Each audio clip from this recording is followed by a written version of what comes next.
Oats নির্ভয়ে কাঁচা খেতে পারেন, এতে স্বাস্থ্যের কোনো ক্ষতি হয় না। কাঁচা ওটসে থাকা বিটা গ্লুকান নামক দ্রবণীয় ফাইবার রক্তচাপ, কোলেস্টেরল ও ডায়াবেটিস কমায়। গবেষণায় দেখা গেছে রোজ ৩ গ্রাম বিটা গ্লুকান খেলে কোলেস্টেরল কমাতে পারে ৫ থেকে ১০%। কাঁচা ওটস খেলে কোষ্ঠকাঠিন্য কমে, তবে কাঁচা ওটসে ফাইটিক অ্যাসিডের মাত্রা বেশি থাকে। এই অ্যাসিড শরীরে বিভিন্ন রকম খনিজ শোষণে বাধা দেয়। তবে ওটস রান্না না করে সারারাত পানিতে ভিজিয়ে রাখলে ওটসের মধ্যে থাকা স্টার্চ জাতীয় পদার্থ ভেঙে যায় এবং প্রাকৃতিক ফাইটিক অ্যাসিডের মাত্রা কমে, ফলে শরীরে ওটসের পুষ্টিগুণ বেশি পরিমাণে শোষিত হয়। রান্না করা ওটসের তুলনায় পানিতে ভিজিয়ে রেখে ওটস খেলে তা হজম করতে বেশি সুবিধা হয়।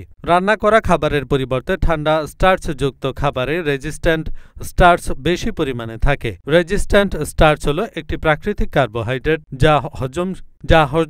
যা হজম শক্তি উন্নত করে ও ওজন কমায়। ওটস ভিজিয়ে রেখে পরদিন সকালে খেলে ওজন তাড়াতাড়ি কমে। এহসানুল হক, ঢাকা পোস্ট।